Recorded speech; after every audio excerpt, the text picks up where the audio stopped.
हे guys, good morning. So ये वाले video में कुछ कंपनीज के बारे में डिस्कस करते हैं, उनके Q3 के नंबर्स क्या क्या हुआ है।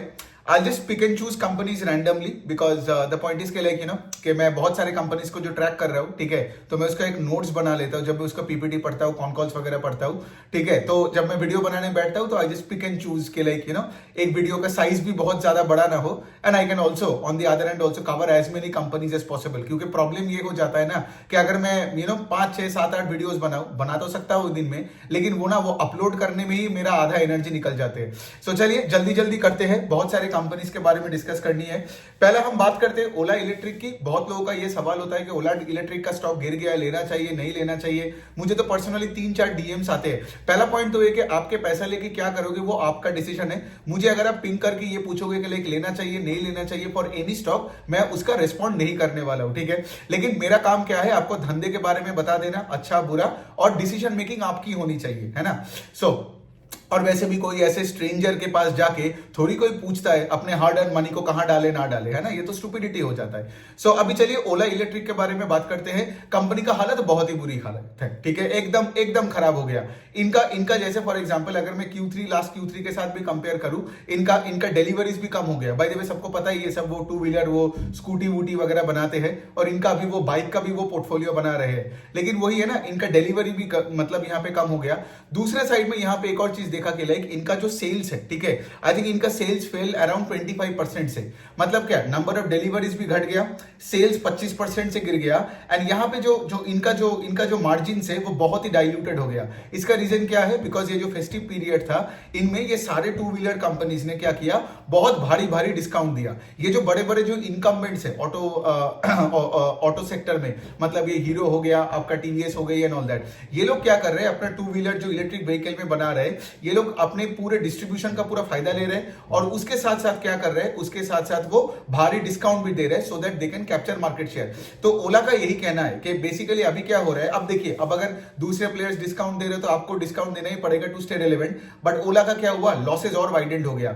और यहां पे दूसरे साइड ये भी होता है कि ओला का 2 सेगमेंट था स्कूटी बेचने का, ठीक है। एक था कि लाइक उनका प्रीमियम सेगमेंट, और दूसरा था उनका जो मास वाले सेगमेंट। इस बार मैं एक चीज ऑब्जर्व किया कि मास वाले सेगमेंट में ज्यादा बाइक्स मतलब ज्यादा स्कूटीज बेचे, प्रीमियम सेगमेंट में हार्डली कुछ बेच पाया। अब यही है ना कि लाइक जब तुम्हारा से फॉर एग्जांपल इतना डिस्काउंट दे रहे हो, मतलब लोग तुम्हारे वैसे ही प्रीमियम प्रोडक्ट्स ले नहीं रहे, ठीक है, और तुमको डिस्काउंट में मास प्रोडक्ट्स को बेचना पड़ रहा है। मास प्रोडक्ट्स मतलब वही 50 60 70 हजार के जो स्कूटी आते हैं, लेकिन लेट से जो 1.2 लाख का जो स्कूटी है वो कोई नहीं खरीद रहा है। अब सोचो, अगर से आपका प्रोडक्ट मिक्स चेंज होता है और ज्यादा से ज्यादा आप लेट से लो वैल्यू आइटम बेच रहे हो, तो आपको यहां भी आपको मार्जिन का हिट होगा, फिर उसके बाद आपको डिस्काउंट देना पड़ रहा है, और इतना कंपटीशन है। बिकॉज यहां पे देखो, आज भी ओला का आई थिंक 25% के आसपास मार्केट शेयर है, लेकिन उनका पीपीटी से एक ही बात समझ में आता है, ये जो हीरो और टीवीएस और ये जो सब लोग इतना एग्रेसिव बन गया है, तो इसमें ओला का भी पूरा प्रेशर बनते जा रहा है, ठीक है। तो सेल्स तुम्हारा 25% गिरा, लॉसेज वाइडेंड हो रहा है। अब जब लोग मुझे ये पूछता है कोई के, लेकिन ओला का स्टॉक क्या करे, मतलब इसके बाद में क्या बोलूं आपको, खुद से थोड़ा सा दिमाग चला लो तो खुद ही आपको समझ में आ जाएगा कि एक स्टॉक गिर क्यों रहा है, ठीक है। क्योंकि आपको क्या प्रॉब्लम हो रहा है ना, आप देखते हो कि वो स्टॉक तो 120 140 में था, अभी 60 के लेवल पे आ गया, तो शायद बाइंग मौका है।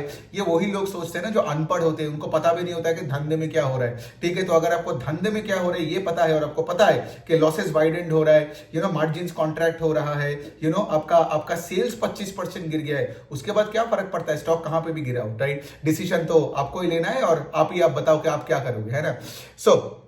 ओला इलेक्ट्रिक के साथ वॉर्ड विजर्ड का भी बात कर लेते हैं। अब देखोगे जॉय राइड करके उनका एक स्कूटी आता है, ये भी इलेक्ट्रिक व्हीकल, वो टू व्हीलर वगैरह बनाने वाला कंपनी, तो मुझे लगा ओला के साथ बोल दूं।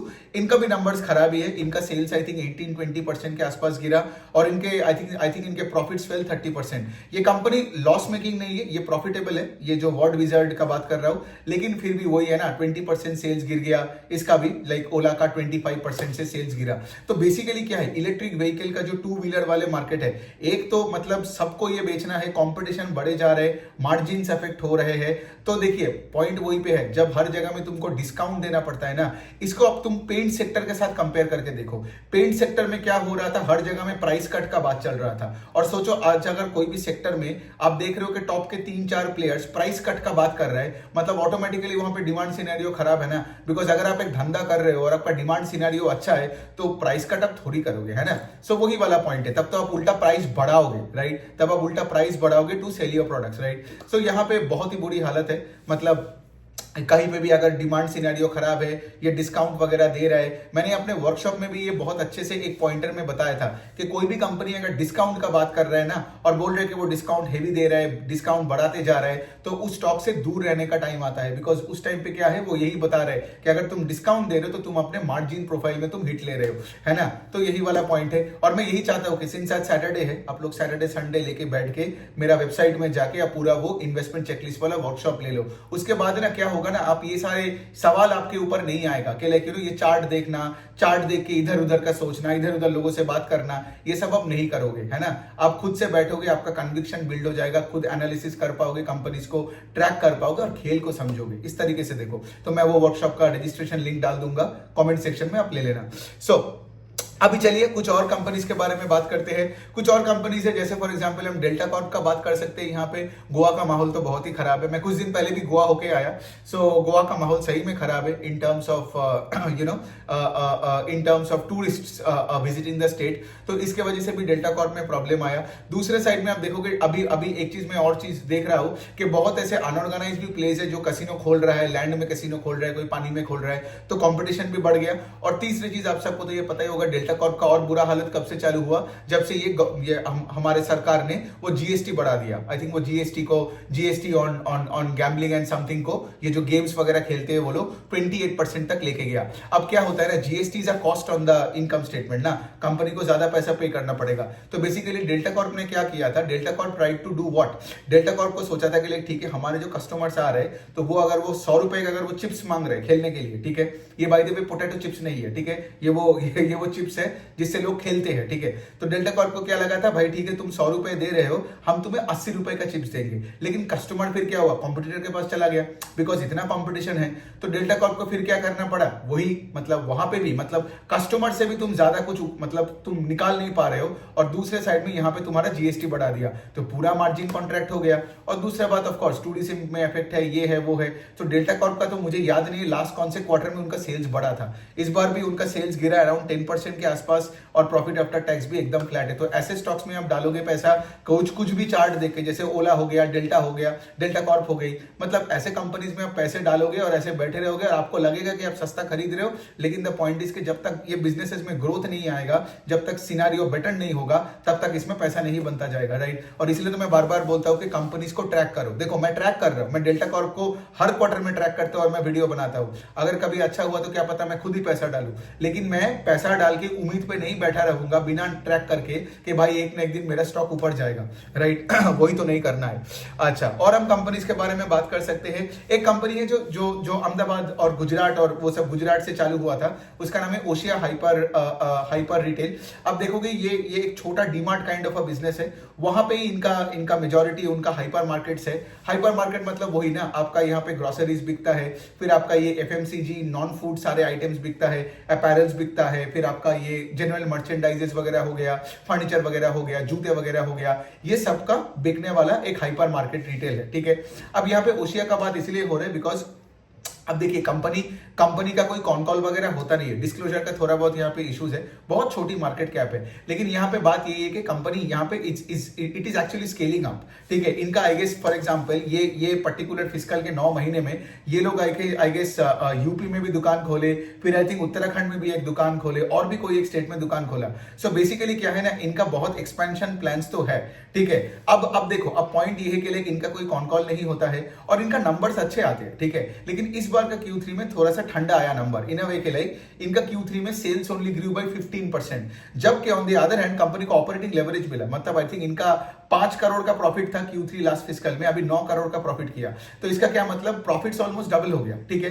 लेकिन वही है, थोड़ा सा ठंडा था in terms of sales growth, जो कि सिर्फ 15% था। आप अगर पिछले साल में जाके कोई भी क्वार्टर में देख लोगे ना, तो this company used to grow 70-80% के आसपास, ठीक है। And of course they are operating on a very small base. अभी उनका कुछ 40 के आसपास कुछ वो हाइपर रिटेल के दुकानें होगा। And of course company is expanding, I think उनका यूएई में भी कोई एक दुकान होगा, right. And of course I want the company to scale up, and of course अगर कॉन कॉल करता है तो और भी बेटर होगा, तो फिर मैनेजमेंट का प्लान्स पता चलता है। सो ओशिया को अपने अपने अपने ट्रैकिंग लिस्ट में रखो, बिकॉज अगर डीमार्ट अच्छा किया तो ओशिया भी कर सकता है। लेकिन मैं ये नहीं बोल रहा हूँ कि जो लोग डीमार्ट मिस किया वो ओशिया ले लो। लोग तो कुछ भी कंक्लूड कर लेते हैं, मैं देखता हूँ, फिर मैं कमेंट सेक्शन देख के मैं खुद ही सोचता हूँ अरे यार ये ऐसे करके मैंने थोड़ी बोला था। ऐसा मत सोचो। दूसरा चीज आपको ये भी देखना पड़ेगा, जैसे डीमार्ट का पेस ऑफ सेल्स ग्रोथ अभी घट गया है। एक और चीज क्या हो रहा है ना कि अभी ये सब जो ब्लिंकिट और जेप्टो और जोमेटो आपका ये इंस्टामार्ट जो आ गया है ना, और लोग ये घर में सारी चीजें ऑर्डर कर रहे हैं, है ना, जिसको हम मतलब ये ई कॉमर्स बोलो आप, राइट, ई कॉमर्स में बोलो या फिर आप यहाँ पे क्विक कॉमर्स बोल दो, राइट। इसके वजह से क्या हो रहा है, जो ये ट्रेडिशनल जो ये ऑर्गेनाइज रिटेलर्स भी है, ये लोग भी स्ट्रगल कर रहे हैं। अब कोई भी मतलब प्रोडक्ट बेस्ड कंपनी को देख लो, if you look at any FMCG companies, तो एफएमसीजी कंपनीज से लेके सब यही बोल रहे हैं कि वो लोग भी ज्यादा से ज्यादा इन्वेस्ट करने का कोशिश कर रहे हैं इन से for example e commerce and quick commerce, ठीक है, मतलब ब्लिंकिट से माल बेचो, राइट, रादर देन से फॉर एग्जाम्पल डीमार्ट से। बिकॉज डीमार्ट का क्या है, वही एक फिजिकल लोकेशन है, people have to come inside a DMart for to buy your products. लेकिन यहाँ पे तुमने अगर ब्लिंकिट में डाल दिया, और ब्लिंकिट का तो पूरा नेटवर्क फैला हुआ है, तो अगले आप 5-10 किलोमीटर के रेडियस में कोई भी वो सामान ऑर्डर करेगा, ब्लिंकिट वाला जाके उसको देके आएगा। सो बेसिकली क्या है ना, दुनिया मूव कर रहा है towards e commerce and quick commerce rather than the organised grocery chains and everything. तो ये भी एक रीजन हो सकता है ओशिया का, you know, for a bit of a मतलब a tepid growth in sales, सिर्फ 15% का आया, which is bit of a disappointment, but then again I wouldn't know it exactly कि क्या हुआ, because ये लोग तो कॉन कॉल नहीं करता है। अब हम थोड़ा बात कर लेते हैं एक दो और कंपनीज का। एक कंपनी है स्टैनली लाइफस्टाइल करके, ये पूरा एकदम प्रीमियम एंड लग्जरी फर्नीचर बनाता है, ठीक है, ये सब जो सोफा और फिर आपका ये सेंटर टेबल एंड ये सब चीजें बनाते हैं, ठीक है। तो स्टैनली लाइफस्टाइल, अगर आप बैंगलोर से हो तो आपने स्टैनली नेक्स्ट करके या स्टैनली का बहुत सारे फर्नीचर के दुकान देखे होंगे, ठीक है। अब देखो द पॉइंट क्या है, स्टैनली किसको माल बेचता है, एकदम लग्जरी रियल एस्टेट प्रॉपर्टीज में इनका माल जाता है ना। बिकॉज सोचो आज अगर आप 2 करोड़ 5 करोड़ 10 करोड़ का कोई घर ले रहे हो, तब भी आप उसमें स्टैनली का फर्नीचर लगाओगे। ये लोग वो सुप्रीम थोड़ी है, मास प्रीमियम या प्रीमियम कैटेगरी में नहीं है।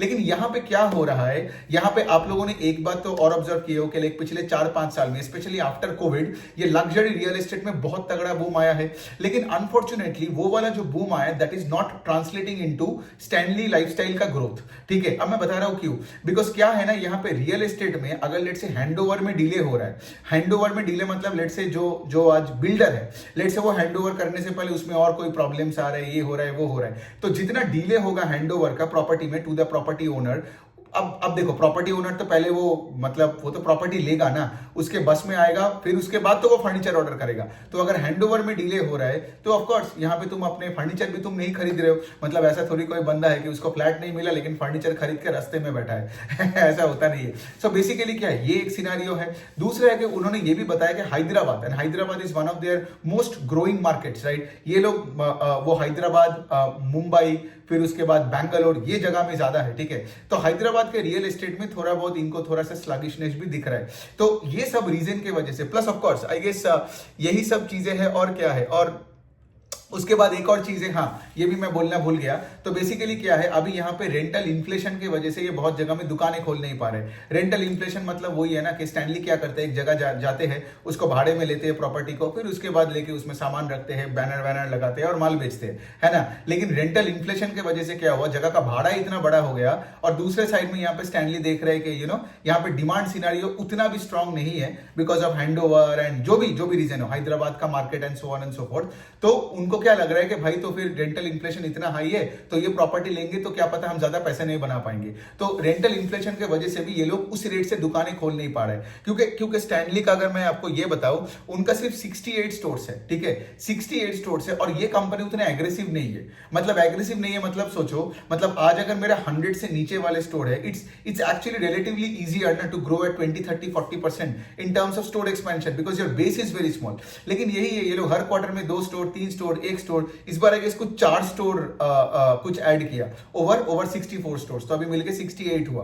एंड ऑफ कोर्स इनके स्टोर्स भी वही, एक तो हो गया company owned company operated model, और दूसरा है फ्रेंचाइज ओन्ड फ्रेंचाइज ऑपरेटेड। अब आप बताओ अगर अपने कंपनी ओन कंपनी ऑपरेटेड ज्यादा खोलोगे तो यहाँ पे आपका मार्जिन ज्यादा मिलेगा, बिकॉज आप खुद चला रहे हो, आपका बिजनेस है, राइट। और अगर अपने फ्रेंचाइज को इन्वॉल्व किया तो ऑफकोर्स यहाँ पे आपका मार्जिन का थोड़ा कॉन्ट्रैक्शन होगा। लेकिन the thing is, franchise operated model में क्या है ना, आपको वॉल्यूम ग्रोथ मिलेगा, और कंपनी ओन कंपनी ऑपरेटेड में आपको यहाँ पे मार्जिन पे ज्यादा कंट्रोल होगा, लेकिन यहाँ पे वॉल्यूम ग्रोथ का प्रॉब्लम होगा, बिकॉज यहाँ पे आपको खुद के जेब से पैसा उठा के आपको डालना पड़ेगा, राइट। इसीलिए तो कोको से ज्यादा आप देखोगे फोको स्टोर्स का पेस ऑफ ग्रोथ ज्यादा होता है हमेशा, वॉल्यूम ग्रोथ वहां पे ज्यादा होता है, वैल्यू ग्रोथ कोको में ज्यादा होता है। So you know it should be a mix and match. इनका कुछ 68 स्टोर्स है, उसमें कुछ आई थिंक 41 कोको एंड बाकी 27 कुछ फोफो है। But any which way, again ज्यादा कुछ स्टैनली में ग्रोथ नहीं है। अब हम थोड़ा बात करते हैं एक दो और कंपनी का कर लेते हैं, ठीक है। इलेक्ट्रॉनिक स्मार्ट इंडिया का कर लेते हैं, जो ये बजाज इलेक्ट्रॉनिक्स के नाम पे साउथ इंडिया में हैदराबाद तेलंगाना में इनके दुकानें हैं। तो ये इलेक्ट्रॉनिक्स रिटेलर है, TV, AC, fridge, washing machine से लेके गीजर से लेके हर चीजों का रिटेलिंग करते हैं अपने बड़े बड़े स्टोर्स का, ठीक है। तो ये आदित्य विशन का ही एक और भाई है, ठीक है। आदित्य विशन जैसे हिंदी हार्टलैंड या बिहार, झारखंड, यूपी में है। ये लोग क्या कर रहे हैं, ये लोग अपने हैदराबाद तेलंगाना उस साइड में है, और ये लोग मतलब इलेक्ट्रॉनिक स्मार्ट इंडिया का बात कर रहा हूं, ये लोग गया कहां पे, ये लोग दिल्ली के साइड में गया था पिछले 1-1.5 साल पहले, और वहां पे भी स्केल अप कर रहे हैं। अब पहला चीज ये है कि अगर मैं रेस का बात करूं तो Aditya Vision is the clear winner, because इस क्वार्टर में भी Q3 ओवर Q3 में भी, जबकि लेट से कंज्यूमर डिमांड उतना अच्छा नहीं है, डिस्क्रिशनरी स्पेंड्स उतने अच्छे नहीं है, सबका यही कहना है। इवन अगर आप देखोगे ये स्टैनली लाइफस्टाइल का मैनेजमेंट भी वही बोला, डिस्क्रिशनरी कंजम्पशन अच्छा नहीं है, वो नहीं है, ये नहीं है, टेपिडनेस है, डिमांड सिनेरियो ठीक नहीं है। लेकिन फिर भी आदित्य विशन ने 25% से ग्रो किया। लेकिन if I tell you electronic smart India का ग्रोथ कितना है, सिर्फ 5% से ग्रो किया। सो इसका क्या मतलब, और कोई भी क्वार्टर आप देख लो इलेक्ट्रॉनिक स्मार्ट इंडिया का आईपीओ के टाइम से अगर आप देख लोगे, Aditya Vision has always grown at a much faster pace than electronic smart India, ठीक है। अब ऑफ कोर्स दोनों का ज्योग्राफी अलग है, ठीक है, I know that, but having said that, since दोनों का प्रोडक्ट पोर्टफोलियो सिमिलर है, राइट, दोनों का सीजनैलिटी भी सिमिलर है, इसलिए मैं कंपेयर करके आपको दिखाता हूं, ठीक है। इसलिए आप देखोगे हमेशा इलेक्ट्रॉनिक स्मार्ट इंडिया का स्टॉक सस्ता दिखता है कंपेयर टू आदित्य विशन। और इलेक्ट्रॉनिक स्मार्ट इंडिया का ये जो 4-5% का सेल्स ग्रोथ है, कहां स्टॉक ऊपर जाएगा, कहां पैसा बनाएगा, है ना। और दूसरे साइड में ये भी है, उनका रीजंस वही है कि soft consumer demand, high inflation, deferred purchase हो रहा है कस्टमर का। फिर उसके बाद एक और पॉइंट है ना, बिकॉज जब कोई कस्टमर लेट से आज आता है, लेट से कोई टीवी, एसी, फ्रिज खरीदने के लिए, ये लोग कैश में कम खरीदते हैं और फाइनेंसिंग ज्यादा लेते हैं। अब रिसेंटली आपको पता है एनबीएफसीज में बहुत प्रॉब्लम्स वगैरह हो रहे हैं ऑल दैट, तो यहाँ पे बैंक्स और एनबीएफसीज में स्पेशली बिकॉज देखो यहाँ पे इलेक्ट्रॉनिक्स गुड्स जो लेता है ये अनसिक्योर्ड लेंडिंग ही होता है, मतलब जो मोबाइल फोन के नाम पे लोन लेता है उसका मोबाइल फोन थोड़ी कोलैटरल होता है, वो तो मोबाइल फोन लेके ही भाग सकता है ना। सो बेसिकली क्या है, आप देखोगे पूरे सिस्टम में, आज आप बड़े आईसीआईसीआई बैंक्स को भी देख लो या छोटे छोटे एमएसएमईज को भी देख लो, सब ये अनसिक्योर्ड साइड में थोड़ा सा यहाँ पे सब यहाँ पे कॉशियस बन रहा है, ठीक है, और सब secured part of the book में ज्यादा फोकस कर रहे हैं ना। तो इनको थोड़ा सा प्रॉब्लम हुआ इलेक्ट्रॉनिक स्मार्ट इंडिया को because of this same reason, क्योंकि यहाँ पे जिस रेट से फंडिंग मिल रहा था, मतलब बैंक्स और एनबीएफसी से to the customers to buy on this electronics products, अभी यहाँ पे थोड़ा बहुत लिक्विडिटी में यहाँ पे थोड़ा बहुत ब्रेक लगाया है, ठीक है। ऐसा नहीं कि बंद हो गया है, बट थोड़ा बहुत ब्रेक लगाया है, ठीक है। तो ये इलेक्ट्रॉनिक स्मार्ट इंडिया का भी यही कहना है कि पहले अगर हमें कस्टमर्स को आराम से फंडिंग मिल जाता था two by the TV and the fridge, अभी उतने आसानी से नहीं मिल रहा है, ठीक है। लेकिन वही वाला पॉइंट है, 25% का आदित्य विशन का ग्रोथ एंड तुम्हारा यहाँ पे 5% का ग्रोथ, तो you not a great company. और इलेक्ट्रॉनिक स्मार्ट इंडिया का एक और चीज है, जब से ये लोग दिल्ली में गया, लाइक दिल्ली के तुम जहां पे भी जाओगे वहां पे रियल एस्टेट का खर्चा ज्यादा होता है, और यहाँ पे क्या है, ये लोग सब दूसरों का माल बेचते हैं ना, एलजी, सैमसंग, एप्पल एंड जो भी हो, ठीक है। तो जब तुम दूसरों का माल बेचते हो तो तुमको रेंटल कॉस्ट को पे बहुत तगड़ा मतलब कंट्रोल होनी चाहिए, और अगर वो नहीं हो रहा है ना तो यहाँ पे तुम्हारा मार्जिन, इसलिए तुम देखोगे इलेक्ट्रॉनिक स्मार्ट इंडिया का आरओई देखो, इनका मार्जिन देखो, सब आदित्य विशन से कम है because of the geographies that they operate in. So ये हो गया। आई गेस एक लास्ट कंपनी कर लेते हैं, उसका नाम है लाओपाला। ये ओपाल ग्लास का प्लेट वगैरह बनाते हैं, मतलब मैं आपको एक एग्जांपल दे सकता हूँ यहाँ पे, जैसे आप देख सकते हो ये लाओपाला का नहीं है, बट ऐसा ही, मतलब ये कप्स हो गया, प्लेट्स हो गया, डिनर सेट हो गया एंड ऑल दैट। तो मैं मेरे जैसे घर में लाओपाला का बहुत सारे सेट्स पड़े हुए हैं, जैसे मुझे अभी भी याद है जब पहले मेरे मॉम डैड का एनिवर्सरी में लोग आते थे तो ऐसे डिनर सेट गिफ्ट में देते थे। तो लाओपाला का ऐसे ही है, opal glass technology, and they claim to be one one of the first companies जो ओपाल ग्लास में प्लेट वगैरह डिनर सेट वगैरह बनाने वाला कंपनी है। अब लाओपाला का प्रॉब्लम क्या है, लाओपाला का बहुत बुरा रिजल्ट है, बहुत बुरा रिजल्ट है। आई थिंक उनका सेल्स कुछ 15-16% से गिर गया and I think their profits fell by 50%। So basically देखो इनका जो मॉडल है ना, लाओपाला का जो मॉडल है ये डायरेक्ट B2C नहीं है, ये कस्टमर के पास जाता है थ्रू डीलर्स एंड डिस्ट्रीब्यूटर्स। ठीक है, अब सोचो आज जब मैं कोई बाहर जाता हूं ना तो मुझे ऐसा नहीं दिखता है कि लोग ओपाल ग्लास का जो प्लेट उठाता है ऐसा नहीं है कि वो लाओपाला का ही खरीदना है। आज आपको पता भी नहीं चलेगा कौन सा प्लेट लाओपाला का है या कौन सा प्लेट कोई लोकल कोई किसी ने बना के दिया हो या कोई चाइना से माल आया हो, क्योंकि चाइना से भी ऐसे बहुत सारे ओपाल ग्लास का प्लेट्स आते हैं। सो द पॉइंट इज जब लाओपाला जा रहा है बाजार में तो आप देख सकते हो इसको आप थोड़ा सा फुटवेयर सेक्टर के साथ भी कंपेयर कर सकते हो। ये जो ओपाल ग्लास का जो ये पूरा स्पेस है ना, तो यहाँ पे प्रॉब्लम ये है ना कि कस्टमर दिखता है ऊपर से ओके एक शाइनी प्लेट है, दिखने में बहुत बढ़िया लग रहा है, क्लासी लग रहा है, चलो ले लो।